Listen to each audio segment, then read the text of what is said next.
Selamat siang teman-teman, halo semuanya. Selamat datang lagi di podcast kita di kantor hukum Ainal Hakim dan rekan. Pada hari ini kita ngobrol santai namun serius berkaitan dengan hukum di Indonesia ini. Hari ini kita akan kupas tuntas tentang apa itu perbedaan wan prestasi dan PMH atau perbuatan melawan hukum sebagaimana di dalam Kitab Undang-Undang Hukum Perdata. Memang kedengaran seperti mirip namun itu berbeda. Untuk itu pada hari ini kita akan langsung berbincang bersama managing partner dari kantor hukum Muhammad Ainal Hakim dan rekan yang akan menjelaskan apa itu perbedaan wan prestasi sama perbuatan melawan hukum. Selamat siang Bapak Ainal Hakim. Siang. Pada hari ini kita akan berbincang-bincang terkait dengan hukum dan perbedaan antara wan prestasi sama perbuatan melawan hukum. Baik.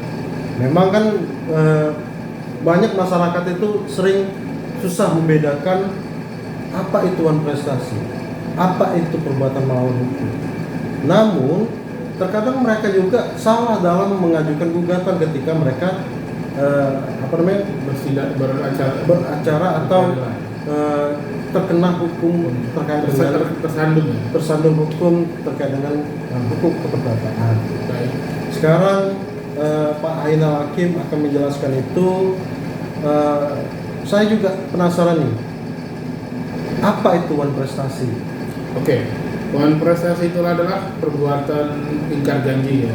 Dan di mana dalam KUH Perdata itu sudah diatur apabila seseorang dari pihak kedua, contohnya perusahaan, bekerja sama atau kalau istilahnya mengadakan MOU dengan pihak kedua, itu pihak pertama atau pihak kedua tidak memenuhi janjinya atau kewajibannya, itu termasuk wan prestasi atau ingkar janji dan dapat diajukan ke pengadilan secara perdata.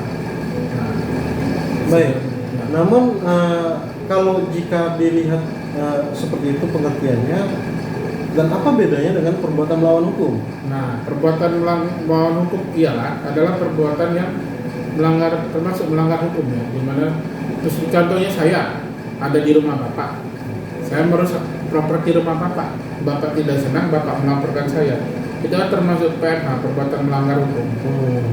Nah, jadi kalau wan prestasi itu terikat dengan perjanjian sebagaimana di dalam pasal 1320 sesuai dengan syarat-syarat perjanjian. Namun jika para pihak itu melanggar suatu perjanjian itu masuk ke ranah wan prestasi. Namun kalau di perbedaan antara PMH adalah PMH itu adalah perbuatan yang tidak melanggar hukum namun tidak adanya perjanjian. Ya, spontan lah istilahnya. Spontan ya. Dan itu dapat digugat di pengadilan juga. Ya. Atau dilaporkan ke kantor kepolisian. Jadi kalau menurut Bapak nih, bagaimana pembuktian wan prestasi itu wan prestasi dan bagaimana pembuktian itu adalah PMH? Kalau wan prestasi itu bisa kita lihat dari misalnya kontrak. Cukup dengan perjanjian ya. Perjanjian ya. Oke. Kalau PMH itu misalnya dengan adanya bukti, misalnya bapak saya merusak meja bapak, atau saya banting gelas bapak atau HP bapak rusakan pecah misalnya. Ada kerugian, ada kerugian dari bapak kan, itu bisa dijadikan alat bukti. Oke, jadi kesimpulannya adalah pembuktian itu kalau dari wan prestasi itu cukup dengan bukti kontrak yang dijelaskan bapak atau perjanjian sah, gitu kan? Karena wan prestasi itu kan terkait dengan perusahaan ya, atau kontrak kerja ya. Misalkan antara karyawan dengan PT, atau PT itu tidak memenuhi kontrak dari karyawan tersebut, itu kan termasuk wan prestasi. Ya, berarti ada perjanjian di dalam isi perjanjian itu yang dilanggar oleh salah satu pihak. Dalam butir-butir perjanjian itu yang dilanggar. Makanya pihak kedua dapat melaporkan pihak pertama atau pihak kedua dapat melaporkan pihak kedua ke pengadilan, Oke. mengajukan gugatan lah lebih tepat. Sedangkan PMH itu dengan yang kata Bapak tadi adanya unsur kesalahan dari orang. Ya, Terus mengakibatkan kerugian. kerugian. Oh. Misalnya saya nendang pagar rumah Bapak, rusak. Hmm. Dan Bapak foto tuh. Dan Bapak itu berarti laporkan. adanya perbuatan melawan hukumnya. Ya. Atau misalkan mobil yang ditabrak, Ya, siap. itu kan termasuk PMA. Oke. Dan itu semua ada tertuang di dalam pasal-pasal di Kitab Undang-Undang Hukum Perdata ya, Pak. Ya. Terus bagaimana sanksi atau akibat hukum Wan Prestasi dan PMH? Oke. Kalau akibat hukum dari Wan Prestasi adalah biasanya perusahaan tersebut membayar denda yang dijatuhkan pada saat persidangan di pengadilan. Misalkan perusahaan tersebut dituntut untuk membayar ganti rugi sebesar 1,5 M kepada warga misalnya, atau kepada karyawan tersebut yang gajinya tidak dibayarkan, itu kan termasuk Wan Prestasi. Oke. Atau kepada perusahaan yang dirugikan oleh pihak pertama. Artinya gini, Wan Prestasi yang menurut penjelasan Bapak itu sama-sama ganti rugi, namun adanya kalau Wan Prestasi akibat hukumnya itu adalah pembatalan kontrak juga, Ya, gitu bisa. kan? Terus sanksi ganti rugi dan sesuai dengan kontrak, gitu kan? Namun kalau PMH itu sama kata Bapak tadi, yaitu ganti rugi, Ya. namun secara menyata. Nah, ya. Contoh misalnya kita atau Bapak dengan tetangga Bapak didudukan oleh RT misalnya, itu kan PMH dengan bukti-bukti yang ada kan bayar ganti rugi Oke. sebesar yang nilai yang diajukan oleh Bapak. Sekarang banyaknya polemik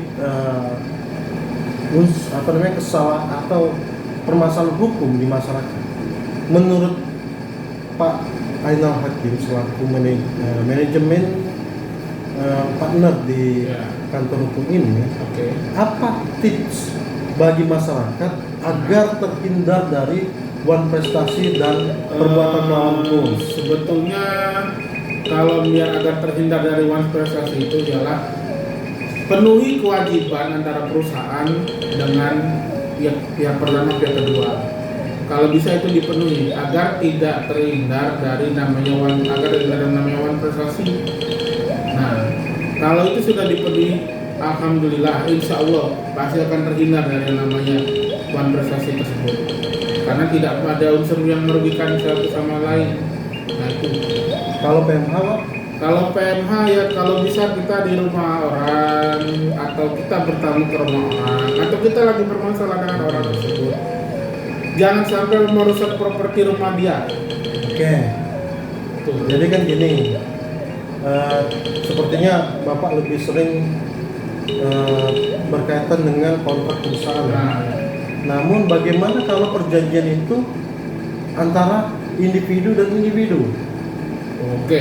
Apakah itu bisa dibilang Wan Prestasi juga kalau masyarakat dengan masyarakat atau individu dan individu? Bisa. Bisa. Artinya tetap harus dipenuhi kontrak itu Iya. agar terhindar dari Wan Prestasi. Ya, betul. Baik, ini menarik bagi kita semua bahwa sebelum kita melakukan perjanjian, maka kita harus melihat klausul baku atau klausul antara para pihak yang disepakati secara bersama, begitu Pak ya, agar sama-sama terhindar dari masalah itu. Tuh. Terima kasih Pak Ainal Hakim, pada hari ini kita sudah sedikit mengupas tuntas perbedaan antara PMH sama Wan Prestasi. Ya. Nanti teman-teman kita akan podcast lagi berkaitan dengan bagaimana sih kasus-kasus di kantor hukum Ainal Hakim. Maka teruslah bersama kita di podcast kantor hukum Muhammad Ainal Hakim dan rekan. Terima kasih.